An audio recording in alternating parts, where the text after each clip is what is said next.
الحمد لله رب العالمين، والصلاة والسلام على سيد الأنبياء والمرسلين وعلى آله وأصحابه وأهل بيته أجمعين برحمتك يا أرحم الراحمين. أما بعد، أعوذ بالله من الشيطان الرجيم. بسم الله الرحمن الرحيم. اقرأ باسم ربك الذي خلق الإنسان من علق. وقال تعالى في موضع آخر: هل يستوي الذين يعلمون والذين لا يعلمون. وقال النبي صلى الله عليه وسلم: طلب العلم فريضة على كل مسلم ومسلمة، أو كما قال عليه الصلاة والسلام. اسٹیج پر بیٹھے ملک کے مقتدر علماء کرام اور شعراء اعظام اور سامنے بیٹھے ہوئے قرب و جوار سے آئے ہوئے عزیزوں، دوستوں، بزرگوں،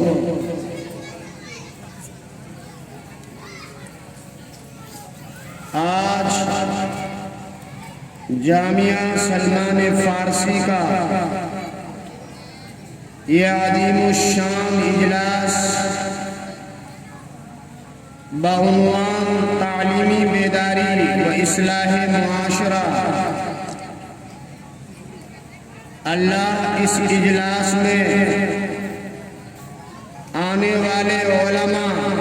اور قرب و جوار سے آنے والے سامعین کے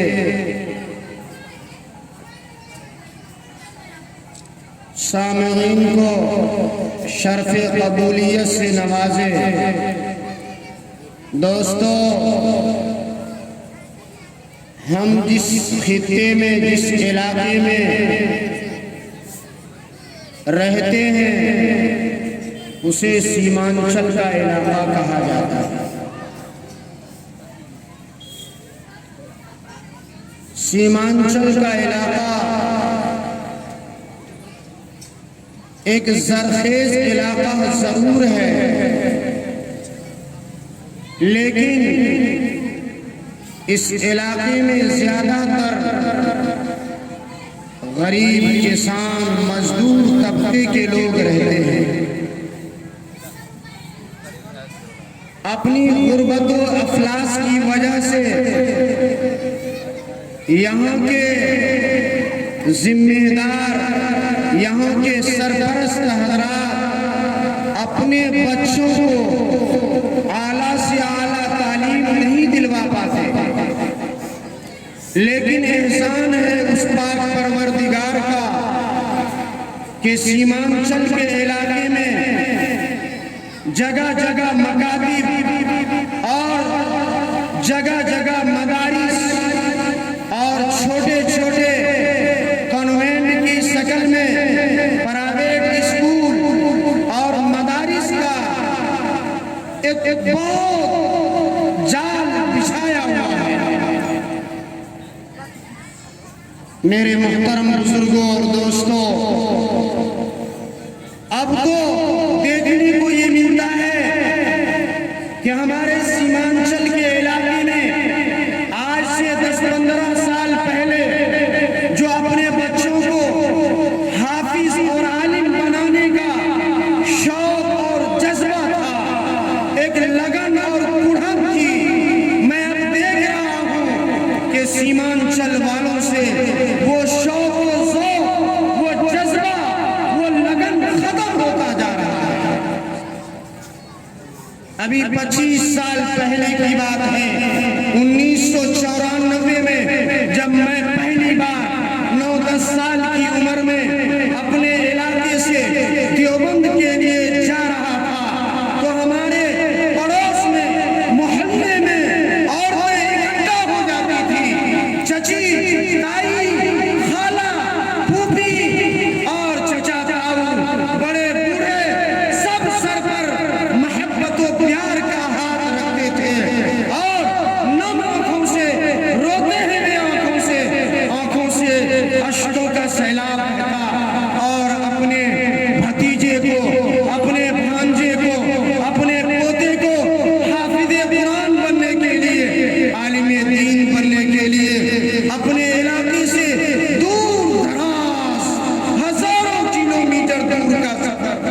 کرنے پر ان کو آمادہ اور تیار کرا۔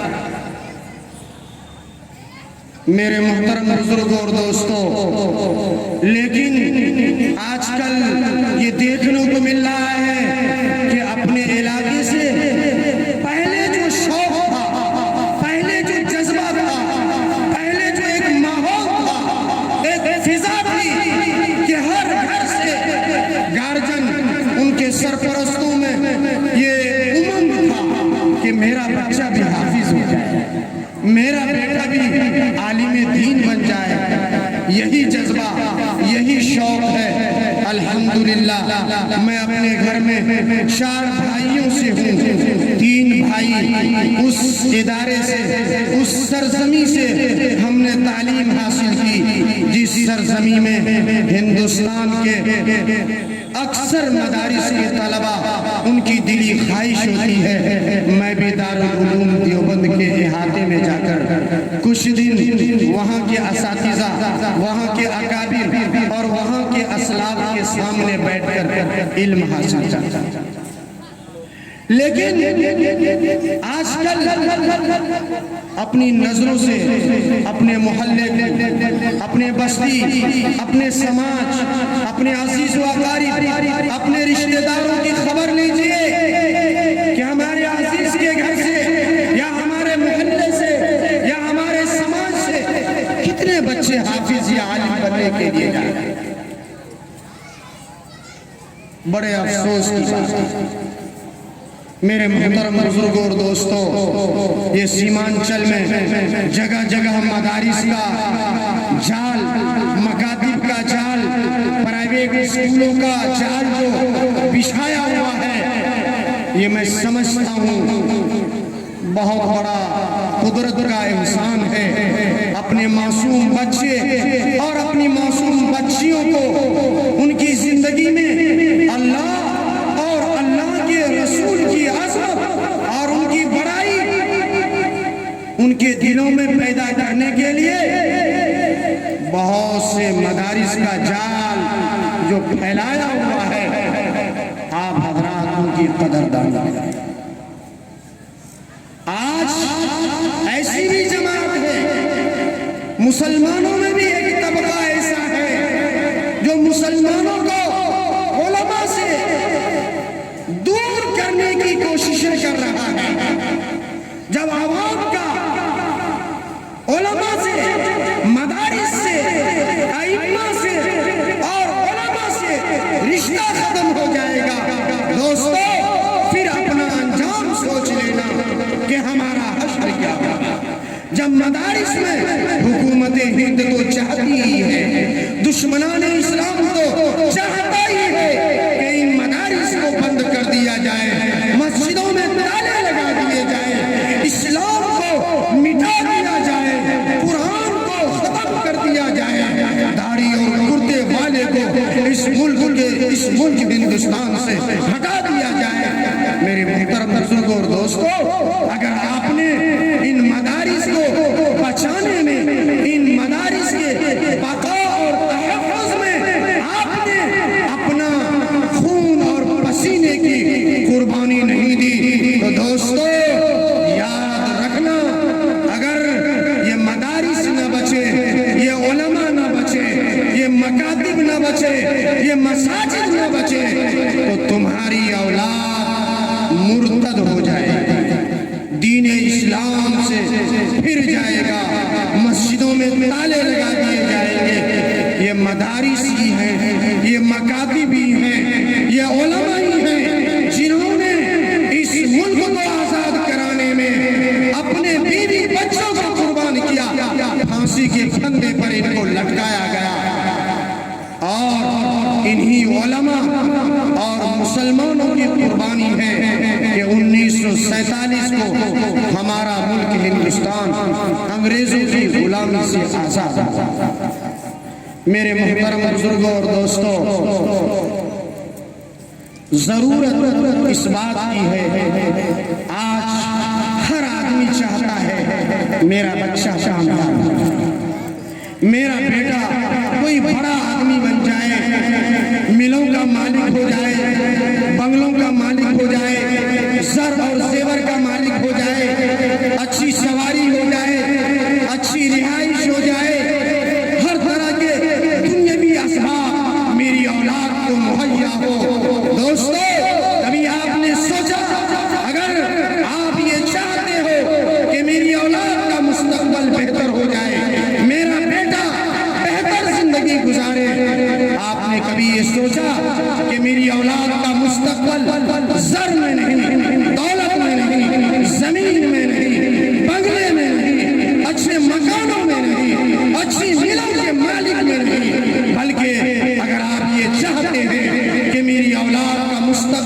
مستقبل بہتر ہو جائے۔ دوستو یہ پیغام لے کر جاؤ، آج اس اجلاس سے یہ میسج لے کے جاؤ، اگر آپ یہ چاہتے ہو میری اولاد پائلٹ بن جائے، میری اولاد انجینئر بن جائے، میری اولاد ڈاکٹر بن جائے، تو آج یہ پیغام لے کر جاؤ کہ کامیابی کا راز، میری اولاد کا مستقبل کی بہتری کا راز وہ تعلیم میں پوشیدہ ہے، تعلیم میں چھپا ہوا ہے۔ اس لیے میرے محترم بزرگوں اور دوستوں، اپنی گاڑی کمائی میں سے اپنی اولاد کے مستقبل کو بہتر بنانے کے لیے ان کے اچھے سے اچھی تعلیم کا انتظام، ورنہ آپ اپنی آنکھوں سے دیکھ رہے ہیں آج ہمارے معاشرے کا کیا حال ہے، آج ہمارے سماج کا کیا حال ہے، آج ہمارے پڑوس کا کیا حال ہے، آج ہماری بستی کا کیا حال ہے، آج ہمارے قصبے کا کیا حال ہے، آج ہمارے معاشرے میں تعلیم کی کمی کی وجہ سے، دین سے دوری کی وجہ سے، اللہ سے، اللہ کے نبی سے رشتہ اور ناطہ کمزور ہونے کی وجہ سے آج ہمارے معاشرے میں، آج ہمارے سماج میں سب سے مہلک بیماری کینسر سے بھی زیادہ، ایڈز سے بھی زیادہ، ٹی وی سے بھی زیادہ، ہارٹ اٹیک سے بھی زیادہ مہلک بیماری جو آج ہمارے معاشرے کو کھوکھلا کر رہا ہے، جو ہمارے معاشرے میں گھل لگا ہوا ہے، میں یہ سمجھتا ہوں آج ہمارے معاشرے میں سب سے بڑی بیماری وہ نشے کی بیماری ہے۔ آج ہمارے نوجوان کو سب سے زیادہ اگر کسی لت نے، کسی عادت نے، کسی بیماری نے، کسی کینسر نے ہلاک اور برباد کیا ہے تو وہ نشے کا لت ہے، وہ نشے کی عادت ہے۔ آج 15 سال کا، 16 سال کا، 20 سال کا نوجوان آج سے 1400 سال پہلے میرے آقا پر اللہ کا فرمان نازل ہوا، اللہ رب العزت نے قرآن کریم میں ڈائریکٹ اعلان کیا کہ سب سے پہلے تو صحابہ نے اللہ کے نبی سے پوچھا یسألونک عن الخمر، کہ شراب کے بارے میں اللہ کا کیا میسج ہے، اللہ کا کیا فرمان ہے۔ اللہ رب العزت نے فرمایا کہ شراب کے اندر فائدہ کم ہے، نقصان زیادہ ہے۔ بہت سے صحابہ، بہت سے مسلمان، بہت سے اللہ کے نبی کو ماننے والے، بہت سے اللہ کو ماننے والے، قرآن کو ماننے والے، اسلام کو ماننے والے، انہوں نے یہ سوچا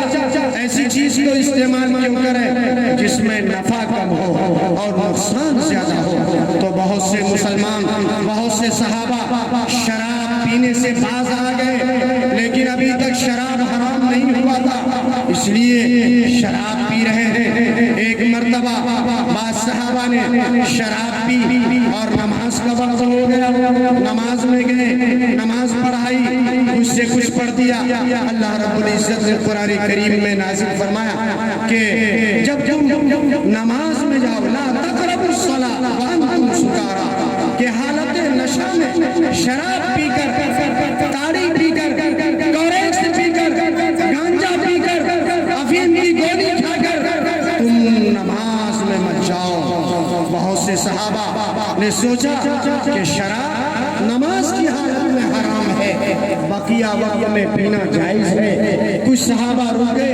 کچھ اب بھی استعمال کر رہے ہیں۔ لیکن ایک مرتبہ صحابہ نے ایک مجلس لگی، دعوت کی، آپس میں شعر و شاعری ہوا، آپس میں لڑائی ہو گئی، مار پیٹ تک کی نوبت آ گئی۔ یہ مقدمہ، یہ کمپلین، یہ شکایت رسالت مآب صلی اللہ علیہ وسلم میں پہنچتا ہے۔ اللہ رب العزت سے جناب محمد رسول اللہ صلی اللہ علیہ وسلم نے دعا مانگی، اے اللہ شراب کے بارے میں کوئی کافی اور شافی حکم نازل فرما۔ اللہ رب العزت نے قرآن کریم میں فرما دیا کہ انما الخمر والمیسر، آگے فرمایا رجس من عمل الشیطان فاجتنبوہ، ناپاک ہے، گندگی ہے، شراب، جوا،